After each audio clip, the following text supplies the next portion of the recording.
Welcome back. आपकी अदालत में आज हम मुकदमा चला रहे हैं रामविलास पासवान और चिराग पासवान पर। आपकी अदालत में अगला इल्जाम। आपकी अदालत में लोक जनशक्ति पार्टी के नेता रामविलास पासवान पर इल्जाम है कि ये परिवारवाद में यकीन रखते हैं। चिराग, आप तो नए जमाने के आदमी हैं। आप कैसे पैराशूट से उतरे और सीधे पार्लियामेंट्री बोर्ड के चेयरमैन बन गए?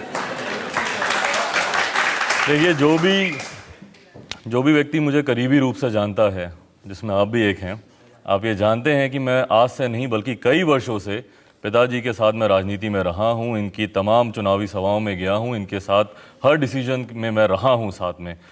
और राजनीति हकीकत है, मेरी रगों में बहती है। ये एक ऐसी चीज़ है जो मैंने बचपन से देखी है। सबसे ज़्यादा अगर कुछ समझा है तो इसे ही समझा है। तो पैराशूट लैंडिंग अगर होती तो शायद हमारे पार्टी के तमाम वरिष्ठ नेता ही मुझे रिजेक्ट करते। और दूसरी बात ये, जब तक आपके अंदर काबिलियत नहीं है, नो मैटर आप 30 साल की उम्र में पार्लियामेंट्री बोर्ड का चेयरमैन, अगर आप पासवान जी के बेटे नहीं होते तो कौन बनाता? अगर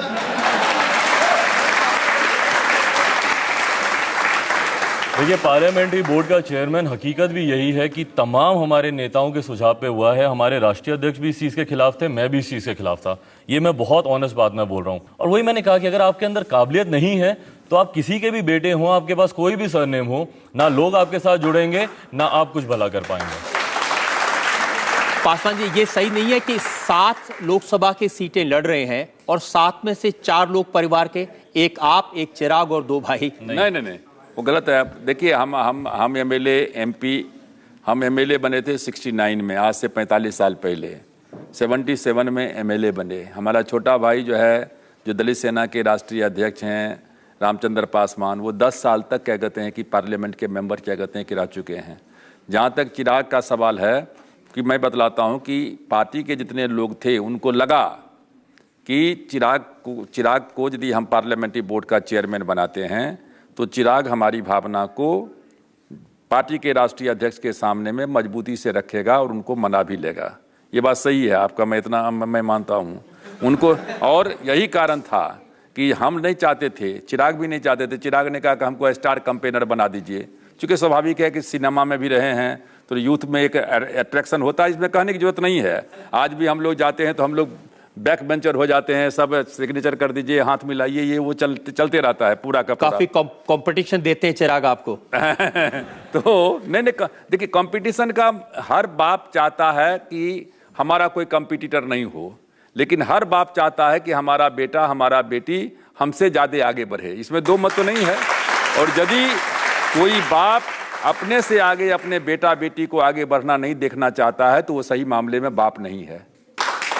मैं दावे के साथ कहता हूँ, आप इसको आप परिवारवाद कहिए, 2 बात कहिए, आपको आपकी रिस्पॉन्सिबिलिटी है, आपका बच्चा है, आप बच्चा को फूल को खिलने नहीं देंगे, उसके ऊपर में कांटा लाद देंगे, तो ये कहाँ का जस्टिस है? और ये बात सही है कि चिराग ने ये जो अलायंस हुआ है उसमें क्या कहते हैं, जिसमें हम हुआ था उसमें लिखा था hero of the alliance Chirag Paswan. तो चिराग ने क्या, चिराग का इसमें बहुत बड़ा जगत की भूमिका जगत की रही है। लेकिन आपका जो परिवार है, हम तो हमेशा समझते थे सिर्फ पासवान परिवार नहीं है, सोनिया गांधी से भी आपके पारिवारिक रिश्ते हैं। हाँ बिल्कुल, वो पैदल चलकर आई थी आपको मनाने के लिए। ठीक नहीं, मैं आज भी कहना चाहता हूं कि सोनिया गांधी हमारे बगल की हैं, 10 नंबर में उनका है, 12 नंबर मेरा है, मेरा पड़ोसी हैं। आज भी मेरा उनका पारिवारिक संबंध उसी तरह है जो पहले था। आज भी मैं उनके खिलाफ में कोई बात नहीं बोलता हूं। लेकिन पासवान जी, ऐसे वक्त में जब उन्हें आपकी सबसे ज्यादा जरूरत थी, जिस समय लोग कह रहे हैं कि कांग्रेस की हालत खराब है, आपने उनका साथ नहीं छोड़ा? नहीं, हमने कांग्रेस सोनिया जी से 2 बार मुलाकात की। हमने उनसे कहा कि देखिए, ये मामला पानी सर से बाहर जा रहा है, आप इंटरवीन कीजिए। हमारे पार्टी के सारे लोग क्या कहते हैं कि बिल्कुल जो है बहुत हमसे नाखुश हो रहे हैं। उन्होंने कहा कि बात हमारे पार्टी के तो इंचार्ज हैं, सीपी जोशी जी हैं। हम सीपी जोशी हमसे जूनियर थे, हमने कहा मैं आ रहा हूँ। 2 बार उनसे बात किया, जाकर के अंतुले जी से क्या कहते हैं कि हमने क्या बातचीत किया। इनके पार्टी के कहे हैं, बिहार के हैं, उनसे जनरल सेक्रेटरी हैं, उनसे हमने क्या कहते हैं, इतना सब आप चक्कर काट रहे थे। चिराग को एक बार राहुल गांधी से बात करवा देते। हाँ चिराग, हाँ अब चिराग से पूछिए। बताता हूँ, खुद जब हम लोग मैं और हमारे राष्ट्रीय अध्यक्ष हम लोग गए सोनिया जी से मिलने, उस वक्त भी ये बात खुद सोनिया जी ने बोली कि that why don't you sit with Rahul and discuss the matter. वही बात तो मैं कह रहा हूं, देखिए उन्होंने भी बोली ये बात, और उनको भी मैंने बहुत क्लियरली ये बात बोली कि that I have been trying for the past 2 months to meet Rahul and there has been no response. मैंने बहुत क्लियरली उन्हें बोला कि 2 महीने से ट्राई किया था आपने? लगातार उनको फोन मैसेजेस, अगर आप उनके ऑफिस के रिकॉर्ड चेक करें, लगातार उनके यहाँ मैसेज थे मिलने के 2 महीने तक राहुल जी की तरफ से कोई रिवर्ट नहीं हुआ।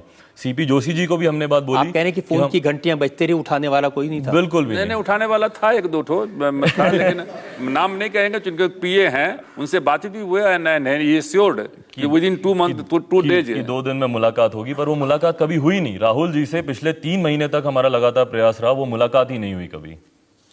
और लालू जी, उन्होंने तो रामविलास जी को राज्यसभा में भेजा, उनकी वजह से ये जो 12 जनपद का घर है ये बच गया। नहीं, देखिए अच्छा सवाल है आपने पूछ दिया। मैं चाहता था कि मैं कोई ऐसा फोरम हो कि उसमें जवाब दूं।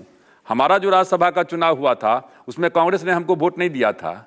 इसलिए नहीं कांग्रेस ने वोट नहीं दिया था कि कांग्रेस को हमसे कोई दुश्मनी थी या नफरत थी, बल्कि उनको लालू यादव से इतना नफरत था। उन्होंने कहा कि जब लालू यादव आपको वोट देंगे तो मैं आपको वोट नहीं दूंगा, और उन्होंने कहा करके वोट नहीं दिया। तो लालू यादव नहीं देते तो फिर कांग्रेस दे देता, तो रामविलास पासवान को तो हर हालत में आना ही था। लेकिन उसके बावजूद भी मैंने कभी इस बात को किसी के सामने में नहीं कहा। हमने कहा ठीक है, दुख में जो आदमी साथ देता है हर आदमी को उसका साथ देना चाहिए। और उस परिस्थिति में भी जो है, जब हमारे पार्टी के सामने में हमारा पार्टी का एक जनाधार है, सारा चीज है, कोई कह रहा है 3 सीट, आपने कहां दुख में साथ दिया? देखिए, ये जैसे राहुल गांधी की घंटियां बजाते रहे, उन्होंने फोन नहीं उठाया। लालू जी कहते हैं वो आपकी घंटियां बजाते रहे, आपने फोन नहीं उठाया। वो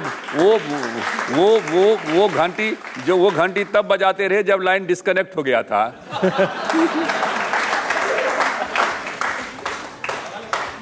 पासवान जी, कुछ और इल्जाम हमारे पास में है, और अब जो इल्जाम है वो चिराग पासवान पर ज्यादा है। हम एक ब्रेक के रुकेंगे और ब्रेक के बाद आपकी अदालत में इल्जामात और सवालात का एक और। मैं हमेशा से क्लियर था कि इवेंचुअली आना तो राजनीति में ही है, और ये बात मैंने इवन अपने तमाम बॉलीवुड के कंगना रनौत के साथ गाने गाने के बाद राजनीति में आना चाहते थे?